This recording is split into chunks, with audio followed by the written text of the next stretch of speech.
I'm a little teapot, short and stout. It's a nursery rhyme that some in the world of sports have said resembles the Seattle Mariners' first baseman. But nobody's poking fun. Josh Naylor leads the league in stealing bases.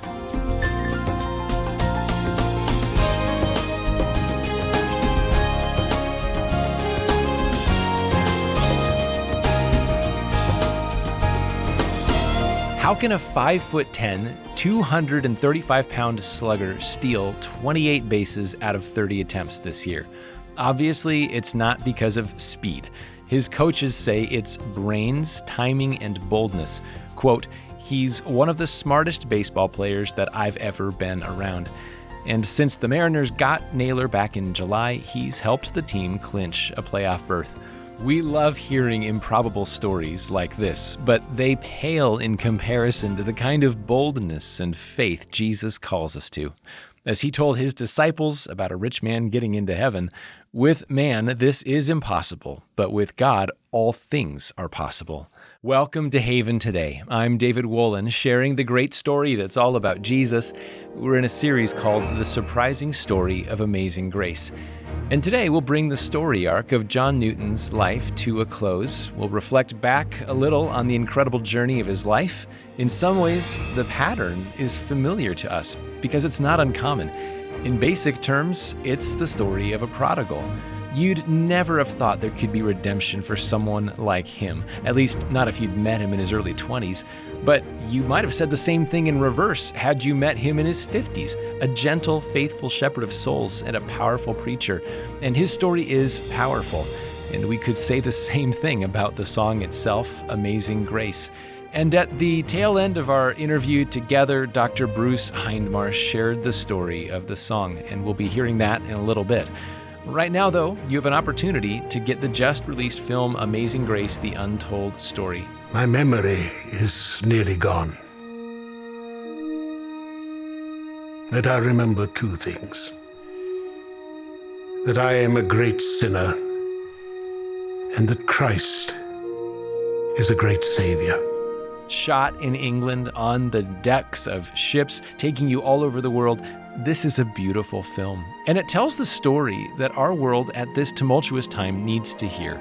And you can help us do that when you make your gift of support to Haven today. And when you do, be sure to request the DVD Amazing Grace, The Untold Story, just released this week. It's our way of saying thank you. And this is, right now, the only way to get this film. So call us, make your gift at 865-HAVEN. The phone number, again, 865-HAVEN. Or you can give online at haventoday.org. The website, again, haventoday.org. This is Haven Today. I'm David Wollen. I have executive producer Troy Lamberth joining us. Troy, you're behind the scenes every day producing Haven Today and all this week as we've been diving into this film, rolling this out for the public, Amazing Grace, The Untold Story. And we were just chatting this morning, getting ready to record the program again, and you were saying, I really wish people could see this because it's not just your run-of-the-mill documentary, is it? What did you mean? Well, that's exactly it, David, and it's great to be here. Thanks for having me on. When I saw the final version, because we've been producing this for a couple of years now. Yeah, a little more. I was blown away with, I'll just use, for lack of better words, a Hollywood term, the epicness of it. It is an epic movie. It's not a documentary where it's just talking heads, and that's fine. I really do enjoy documentaries where, they're different experts talking, and then there's B-roll to kind of accentuate what they're talking about. We went the extra mile on this, David. Yeah, we did. And it cost a lot of money to do. That's what I want people. When you watch this, you're going to see the cinematic value in it, that we had a professional crew with, cinematic lenses, and it was on location in England with real English actors like John Rhys Davies, who was Gimli in Lord of the Rings. Oh, what a provision. Oh, yeah. I remember enjoying this guy as I was growing up as an actor, and here he is playing the older John Newton. And David, if people could just watch him, he is incredible. When he's looking into the camera and saying lines from Newton like, my sin is great, but my Savior is greater. That's my paraphrase. Boy, you capture the emotion. He is a pro. But beyond that, David, I mean, they shot in John Newton's church there in Olney, and they had the gospel choir singing his song there. It is so powerful. Yeah, yeah. Sometimes, and I'm not a cinematic expert, but you can tell when things are cheaply shot. This is not a Yes. technical term. I'd say it looks kind of campy, kind of Yeah. unprofessional. This doesn't have that. This has real gravitas to it. That's the word that came to mind with John Rhys Davies, Sure. but some of the other performances as well. But to your point, there's also the talking heads. We do have the experts who are chiming in, who really are the world's experts on the time, on the musicology aspect with Amazing Grace, the hymn, and then the history, of course. But then there's also the music. You got to talk about that too. Oh. I know that Troy, you're a film producer as well. You do Yes. Haven Today, but you've produced a number of films as well. Talk about the importance of having music like this underneath a film of this quality. Well, I think we're used to in a lot of the documentaries, even some of the Christian-based movies that we watched, they use something called stock music, and it's pre-recorded, and you try to best you can find music that emotes what is happening in the scene. But when you have the budget to hire a professional to actually write what we call in the industry score, a musical soundtrack, it hits exactly where it should hit. So as you're watching this movie, when there's action, when the ship is sailing at sea and the storm is raging, the music is swelling with that, and it's hitting when the lightning's hitting, and it's hitting when people are scared and crying out to God, and then on the opposite, when John Newton as a young man is falling in love, the little refrain that Michael Andrews wrote, the theme that he wrote for kind of their love, is just this precious, simple little ditty of a song, and yet it moves your heart. So that's the advantage of an original sound score, and we have it in this movie, David. It's amazing. Yeah, it's amazing, and thanks to the fact that this was done for Haven Films, we've been able to use it all week. We'll continue to do that in this series, and we really need to tip our hat to Michael Andrews,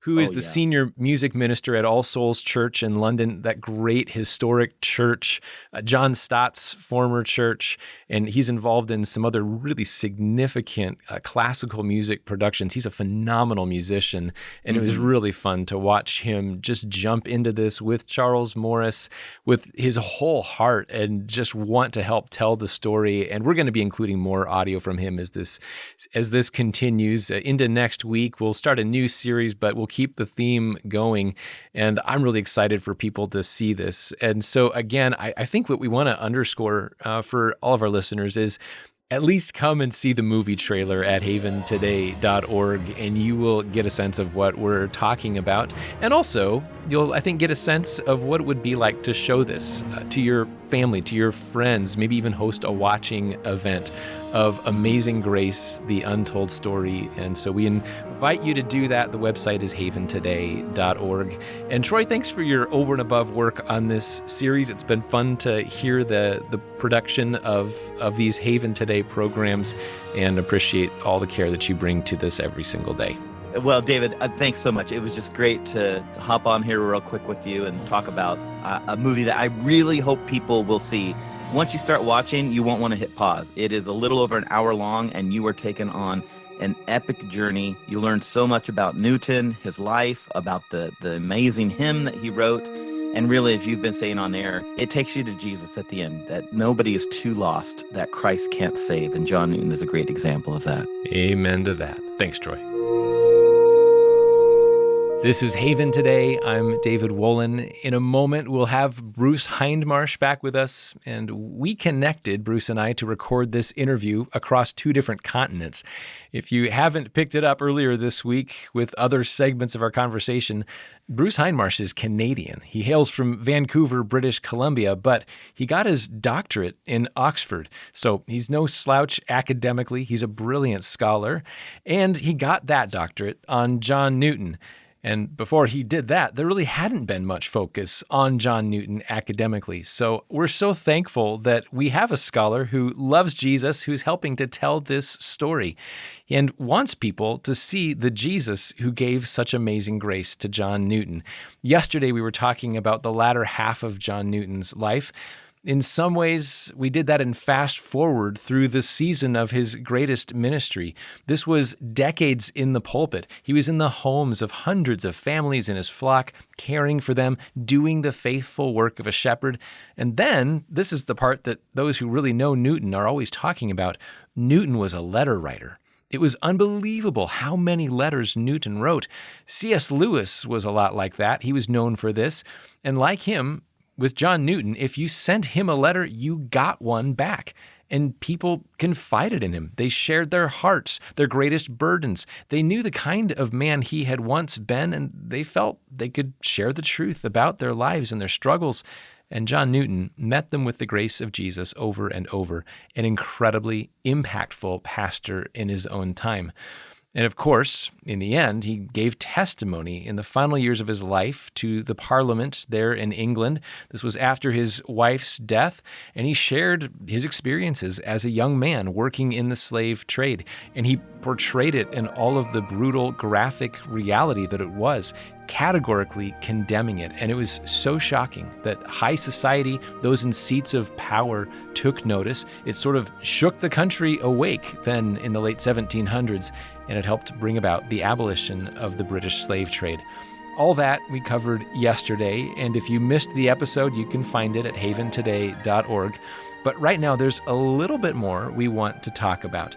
So returning to the legacy that took flight really after Newton's death, I guess you could call it's the ascendance of the song Amazing Grace.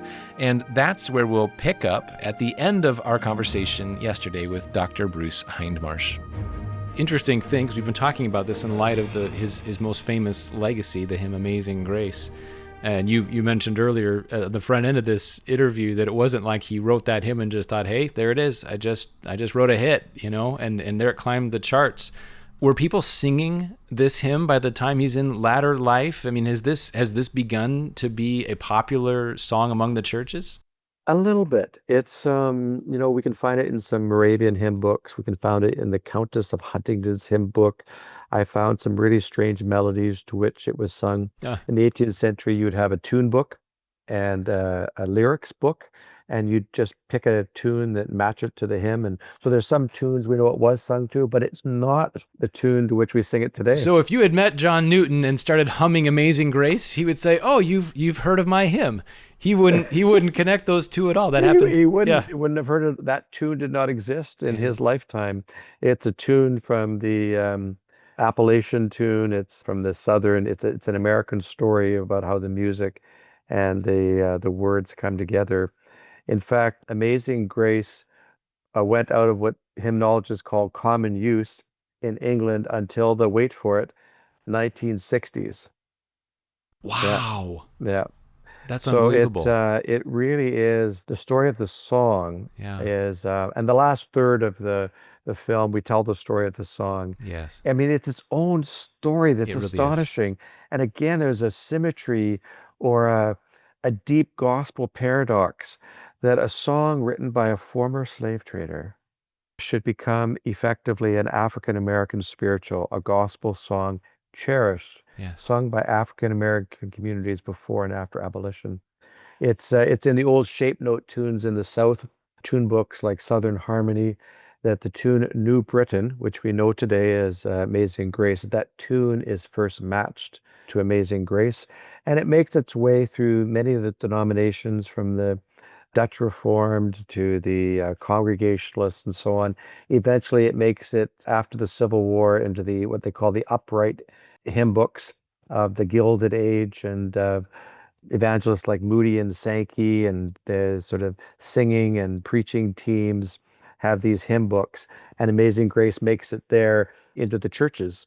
So the churches are singing Amazing Grace. It's being sung as an emotional song at camp meetings, but it's also being picked up by these African-American communities. And then it breaks out into the commercial marketplace with Mahalia Jackson in 1947. And Mahalia Jackson's fantastic. She takes like 5 minutes to warm up on the first vowel. It's just beautiful. I just love hearing Mahalia Jackson.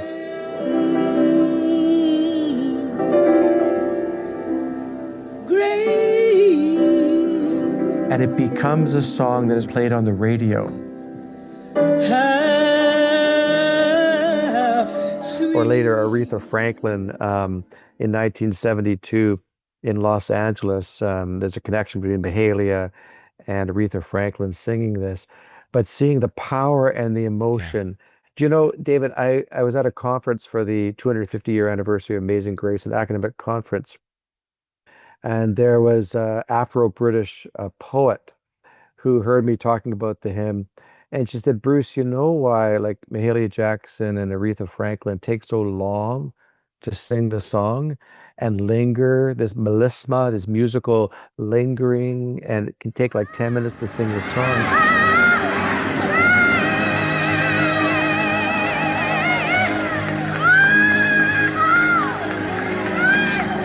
And she said, it's because we're free. We have all the time in the world. Just such a beautiful sentiment. But the fact that this song, a testimony to God's mercy and God's grace, and knowing Newton's story, that this song gets picked up by African American communities as a song of freedom, a song of liberation, a song sung during the civil rights movement, and then that it gets picked up as a song worldwide that is sung and known and sung in times of tragedy. The story of the song itself is so deeply redemptive. It is. And it's like in the story of the song, we see, what do we see? That the need for grace is universal. There's no man or woman, boy or girl who doesn't stand in need of grace because of the things that have happened to us. Yes. And worst of all, the things that we ourselves have done. We stand in need of grace, and the ground is level at the cross. We all stand in need of God's grace. And one of the closing scenes in the film, we have the Kingdom Choir, Afro-British choir, gospel choir. They sang at the royal wedding. They're a wonderful, wonderful choir. Yeah. And under the pulpit of a former slave trader in Olney, 250 years after he wrote this hymn, here are these Christian Afro-British singers, some of them descendants of slaves, singing with such joy and freedom and abandon, singing Amazing Grace. And you don't have to say a word. You just know that this is universal. This is redemptive. This is what our world needs today. It's what our society needs today. It's what every human person needs. We need the grace of God. And it's what raises us to the dignity of a human being, restores us to fellowship with Christ. And somehow John Newton's story and the story of the song just bear, I think, a profound witness to the human condition and even more to the grace of God that meets us in our condition. It sure does. You know, just in the same way, I think that Newton in his time was a witness to that moment in a way that no one could really dispute. Watching that choir enter through the doors of that historic church to the place where that song by that former slave trader had been written, and to sing it with all of their souls. And I mean that, you know, in every category, and truly worshiping the Lord as they sang there. We just did a showing of the film, Bruce. I don't know how many times I've seen it, a lot. Some people there hadn't seen it, you know, at all. There was not a dry eye. Everyone was so deeply, deeply moved. It was like we were witnessing part of the redemptive story 250 years later, almost like the Lord had punctuated it, you know, with that moment. Amazing grace, how sweet the sound that saved a wretch like me.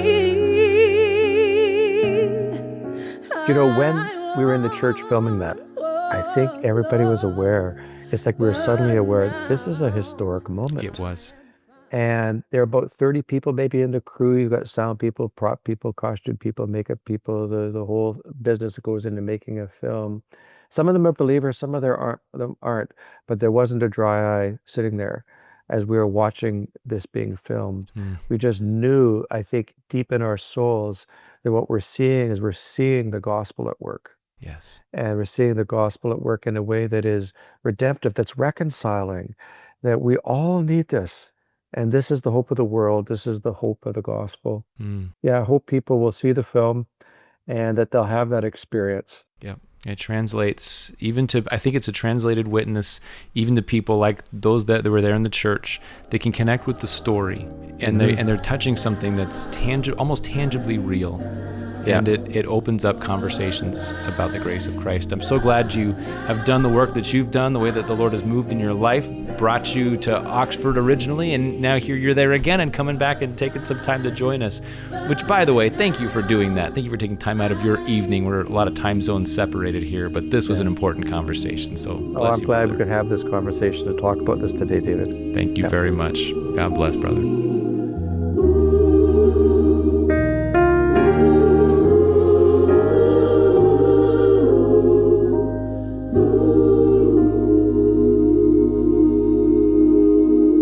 This is Haven Today. I'm David Wollen, and that was the Kingdom Choir, a recording done on the set, live in Newton's historic parish church in Olney, England. This scene in the film is absolutely mesmerizing. It's part of Amazing Grace, the untold story. And here at Haven, we're so excited to share this film with you. Right now, the only place you can get it is through Haven Today. It's available on DVD as our way of saying thank you for your gift of ministry support. So be sure to request your copy of Amazing Grace, the untold story when you make your gift. Either by phone, 865-HAVEN. Again, the phone number, 865-HAVEN. Or you can do the same thing online, haventoday.org. Our website, again, haventoday.org. I'm David Wollen. Won't you come back again next time? We'll be keeping it all about Jesus. It's the great story here on Haven Today.